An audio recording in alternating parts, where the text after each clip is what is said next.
What's going on, everybody? This is Broken Games HDR, and I'm going to give you my top 10 most anticipated games for 2023. The new year is right around the corner, about 3 days from the time of this recording. So I wanted to get this video out to y'all and tell you what games I'm looking forward to the most. This list might surprise you a little bit with what's on it and what's not on it. Now, I tried to comprise my list of games that actually had a 2023 release date or are just very likely to release in 2023. 2023 is very stacked with games. I know people say that every year, but it's very true for next year. I know that because when I was putting this list together, it's usually easy for me each year to put this list together. But this time, I had to add games, remove games, rearrange my list a lot. Like, this is probably, I don't know, the 20th version of this list that I had to put together, because I really had to like sit and think about it and really like go with my gut of like, what am I actually excited for and what, am I really anticipating? So here's the list. So at number 10, I have Dead Space Remake. This is probably going to be the first game I also actually buy for the year. It comes out in January, I believe January 27th, if my memory serves me correct. And I'm a huge Dead Space fan. Always have been since day one when I, bought the original game over a decade ago, made by EA Visceral. And now the remake is being done by EA Motive. So I'm very excited for this game. I know this studio is going to do it justice. They're treating it right. They're very confident about it, it seems, because they've been doing developer diaries all along the way. So yeah, I think I'm definitely gonna start out the year right with Dead Space Remake. And it also shocks me how many people never actually played the original Dead Space. I hear people all the time say they never played the original. I'm like, what the hell were y'all doing when this game came out all those years ago? And probably y'all was probably playing Call of Duty. Shame on y'all, because that, unfortunately, a lot of games that came out during the PS3 and 360 era, people never really gave a chance, or they got like kind of overshadowed or shoved under the rug, because that was the generation where everybody was, obsessed with Call of Duty and first person shooters and all that shit. So games that were really amazing, a lot of them were kind of ignored by a huge genre of people. But I have no doubt that people are, newcomers are gonna love Dead Space Remake when it comes out in January. So that's number 10 for me. Number 9, I have Wolong Fallen Dynasty. This is essentially another kind of Neo Souls-like game from Team Ninja. Team Ninja made Neo 1 and 2 games I've beaten, and games I really enjoy. So this is kind of like a deviation slightly from Neo. It's a little bit different gameplay wise, but very similar. And I love Souls games. I think everybody knows that. The reason why it's number 9 and not a better spot on the list is because, to be honest with you, I have Souls fatigue, right, from Elden Ring, because Elden Ring was a Souls game that was obviously longer than usual. Usually these Souls games are, maybe 40, 50 hours, but because of all the content, all the bosses, and this is the first real open world styled Souls game, you could put in 100 hours, really trying to fight all the bosses and do everything in the game. So after I beat the game after 100 hours, I just got major fatigue. I uninstalled the game when I beat it in April, and I'm like, I don't want to play another Souls game for a long time. And even though it's December now, I still kind of feel that way, because even though, yes, I love Elden Ring, I think it's a great game, it still gave me fatigue from how long I had to play it, because I do feel like it overstayed its welcome a little bit. It got a little bit long in the tooth, and I still prefer my Souls games to be on the shorter end, more around maybe 40, 50 hours max. And I still like the linear style of Souls games. So that's number 9. Number 8 is another Souls game. Once again, love Souls games, but I'm a little bit fatigued. So this game actually probably deserves a better spot, just like Wolong. But like I said, what Elden Ring did to me is still having lingering effects. So number 8 is Lies of P. This is essentially a Pinocchio Souls game. It's Pinocchio meets Bloodborne. You don't really got to say much more than that. I mean, we've been begging PlayStation to give us a Bloodborne sequel, give us a Bloodborne remaster. So in the meantime, we have Lies of P, which looks like a great Souls game, obviously inspired by Bloodborne, as I said, and with Pinocchio inspiration, a dark spin of Pinocchio. But you know, the Pinocchio story has a lot of dark versions of it, you know, movie wise. I think there's like 5 or 6 versions of Pinocchio at this point, and I think like 3 of them came out this year or within the last few years. And the original story of Pinocchio, you know, is actually pretty dark in itself, I believe. You know, Disney just put some magical spin on it, but the original story, I believe, is pretty dark. But anyway, number 8 is Lies of P. Number 7 is Stellar Blade. So this is a game that originally started out as Project Eve, but is now Stellar Blade. And the combat looks amazing. Has really cool action. Now it looks a little bit unga bunga, but I'm gonna categorize it as unga, right? It doesn't seem like it goes all the way into the stratosphere of bunga. Get what I'm saying? Never go full unga bunga. I like unga games, right? I like it, you know, just meet me in the middle. Don't go all the way, you know, off the spectrum and go crazy with it.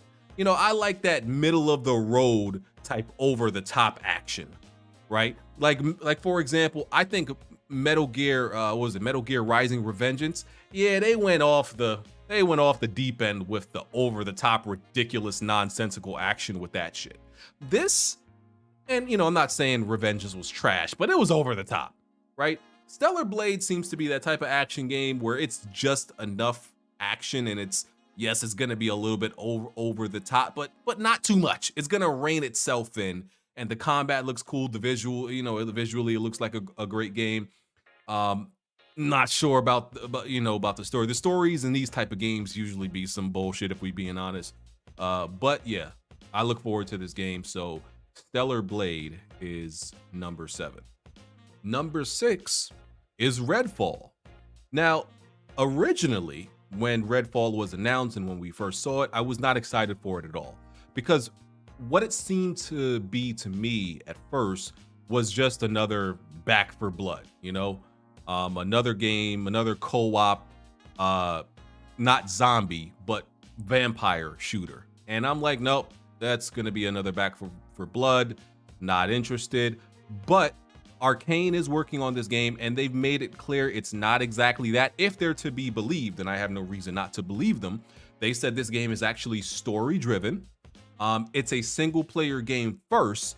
It just has the option for co-op, which changes everything for me, because there's a big difference between a game that's a co-op game that you could play by yourself and a game that's a single player game that also has co-op. There's a big difference there.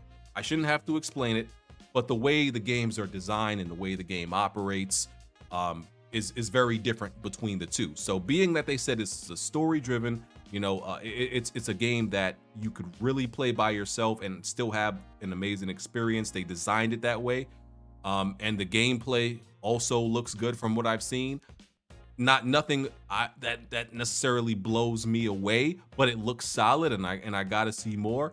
And Arcane is really good at what they do, and I'm pretty sure, you know, they're going to do things that are outside of the box as far as the powers and the abilities go, because they've obviously made, you know, things like Dishonored, which I love, and so that skill tree is going to be impressive. So hey, shout out to Xbox. They actually made it on my list for next year. Number 6 is Redfall. Number 5 is Assassin's Creed Mirage. Now, I haven't been excited for an Assassin's Creed game in a very long time. Whatever the last Assassin's Creed game that played like a classic Assassin's Creed, that's the last time I've cared about Assassin's Creed. When they switched over to the game essentially being this RPG game where enemies are sponges, and you have this gigantic map with way too much shit to do that takes like 100 plus hours to actually, conquer and beat. I hate that shit. I like the classic Assassin's Creed games, and Assassin's Creed Mirage is said to be, like that 20, 30 hour, more linear Assassin's Creed game. And that's what I want. I want the modern day version of what Assassin's Creed 2 essentially was. And I think Ubisoft understands there's an audience for that. There's the people who obviously like the new direction that Assassin's Creed has went in, because hell, as much as I despise it and hate it, it sells very well. And I honestly, I kind of hate you people who like Assassin's Creed and support what Assassin's Creed is now, because I want them to go back to what it was permanently and mainly. But since they are servicing people who like the other side, they're trying to service all people, I can be cool with that, but I still hate you, you new people who support this new Assassin's Creed. But yes, I'm excited for this because I've been waiting for Assassin's Creed to return to its roots. So Assassin's Creed Mirage is number 5. Number 4 is Spider-Man 2. Some people might be surprised that that's not in a higher spot. It's not in the top 3. But the reason why it's not in the top 3 is because we haven't seen gameplay, right? We haven't seen any gameplay unless I'm bugging. We just saw that one cinematic trailer. It was in engine, I think. It was in engine, but it wasn't actually gameplay at that PlayStation showcase, which at this point feels like 2 years ago.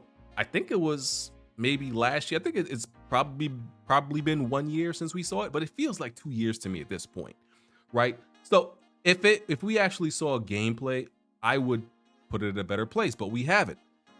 And I'm a little bit concerned about how much they're actually going to do with this sequel. Of course, I don't doubt Insomniac Games, but are they really going to do that much more with the combat, with the fact that we're going to be playing with Peter and Miles versus what they did in the original Spider-Man, in 2018. Sometimes I forget that. Sometimes I confuse that Spider-Man came out 2017, but it's 2018, I think. So I'm just unsure, are they really going to make big changes, and is it going to be a big difference from 2018? I felt like they went in the right direction with Miles Morales and that combat, but this is Spider-Man 2. It's apparently going to be PS5 only if you want to believe Sony.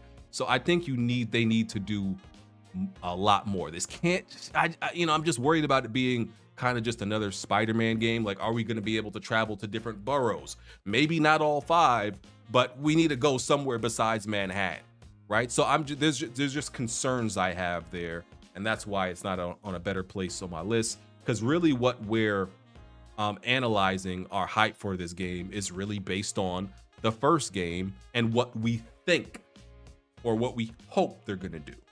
So that's why Spider-Man 2 is number 4. Number 3, and this is probably the only game on the list where I'm very unsure if it'll actually release in 2023. It's Judas, the game that was revealed at the Jeff Keighley's Game of the Year Awards. This is the long-awaited game by Ken Levine, who also made BioShock. This is essentially a BioShock spiritual successor. You could almost consider it BioShock 4, but I think they are actually working on a BioShock 4 game. So we're supposed to get BioShock 4, and we're gonna get this new game by Ken Levine called Judas. And the trailer that we saw, I think it was maybe 2 minutes long, but it looked amazing. We saw bits and pieces of gameplay, but I love BioShock. So what we saw, the aesthetic, the art style, everything about how they make BioShock games, the underlying themes, the story that's usually connected to it, the gameplay, the visual. I love everything about BioShock. So yes, Judas had to be in my top 3, and I can only hope it releases in 2023. I believe Ken Levine made a statement early this year about the game, about they weren't gonna show the game until it was almost ready. So since he's showing this game now at the end of 2022, which was the Game Awards trailer, it's safe to say that it's soon to be ready and could drop in 2023. So yeah, Judas is number 3. Number 2 is Star Wars Jedi Survivor. I'm a big Star Wars fan. See all the movies, watch all the TV shows. I read the lore. Some of you may not know about this, but I go down deep rabbit holes with Star Wars and the lore and the stories and the characters. Yeah, I'm that guy. So a Star Wars game with, you know, picking up the story again with Cal Kestis, a little bit older. He's gonna have more powers from what we've seen in the trailer. He's maturing as a Jedi. There was news that they're adopting kind of like the Neo Ghost of Tsushima style gameplay, where he's gonna have like, I think 4 or 5 different stances, and the different stances are gonna be are going to be so he can adapt to certain situations. So you know, the first one was a Souls, was a very light Souls kind of game, but it wasn't all the way. Some people didn't expect that, but I liked it. And I think, you know, they're gonna take a lot of because the first one was a little bit underrated. It landed in the 70s, I think, and I think, you know, the game essentially is the first iterations of a lot of people's games. That was a prototype. Now they laid the foundation, and they're just gonna go, you know, balls to the wall with all the enhancements and improvements for this sequel. The story in the first one was really good. Gameplay was solid. It wasn't the best, but I'm sure they're gonna fine tune it, and it's gonna be a lot tighter. So, and obviously the visuals look great. They got a great cast of characters. So, Star Wars Jedi Survivor is number 2. Now, before I get to my number 1, I want to give an honorable mention to a few games, because as I said, when I was making this list, I had to add some games, remove some games, rearrange, and a lot of games in 2023 didn't make it on my list that I'm looking forward to. So honorable mention to these games, and some of you might be surprised: Flintlock Siege of Dawn, Wild Hearts, Suicide Squad, Atomic Heart, Factions 2. I put Factions 2. Factions 2 is not on my list mainly because I don't think it's releasing in 2023. So that's why I'm putting it as an honorable mention in case it releases in 2023. If it actually had a 2023 release date, it would probably be number 2 for me. It would probably be number 2. Final Fantasy VII Rebirth. I don't think that's releasing in 2023. If it was, it would definitely be on my list. Alan Wake 2 and Final Fantasy 16 as an honorable mention. Yeah, it's not making my list. I know some people probably would want an explanation for that, and it's really only because the gameplay looks good, but I'm just unsure about the characters, the story, the setting, just everything else probably outside of the combat is just like a few question marks for me. And I look forward to it, but I'm not like excited. Like, you know, I don't get that feeling of excitement when I look at that Final Fantasy 16 trailer and like, oh man, I can't wait. When it gets here, it gets here. It's a day one for me, but I'm not like jumping out of my seat to play it. You know, it just doesn't give me that feeling and emotion, but it's still a day one. And, you know, all the games I mentioned in my honorable mentions are most likely day ones as well. But time to get to my number 1. This should come as no surprise to anybody. If you know me, if you follow me, if you listen to me, this is not a shock, no surprise. There is no uncertainty from the time I was at number 10. If you know me, you knew what my number 1 was going to be. My number 1 is Resident Evil 4 Remake. Yes, a remake. And there are those who would say, oh man, it's a bad thing. You know, things are bad when a remake is your number 1. I completely fucking disagree. I don't abide by that. I do not subscribe to the, oh, we're in bad gaming times or things are bad when you look forward to remakes. I completely disagree with that bullshit. It just means that one of my favorite games of all time just happens to be coming out next year. That's all it means. Y'all know I bought Resident Evil 4 on pretty much every single platform there is. Every platform that they've ported it to, and they ported it to damn near everything, I've bought it there and I've beat it there.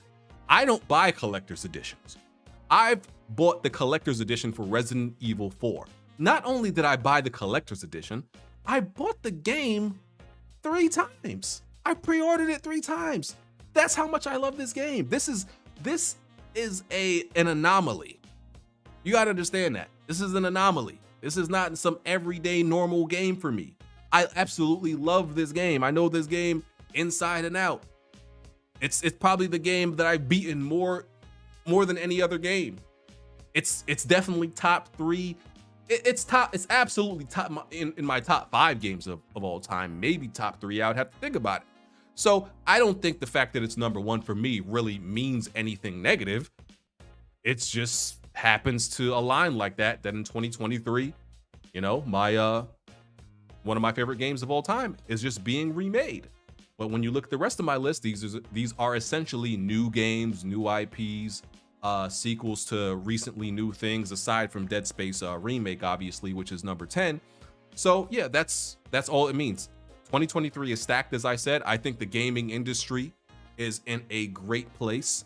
I am not one of those people who subscribes to, gaming is in one of the worst places it's ever been, and this gaming generation has been the worst we've ever had. Bullshit.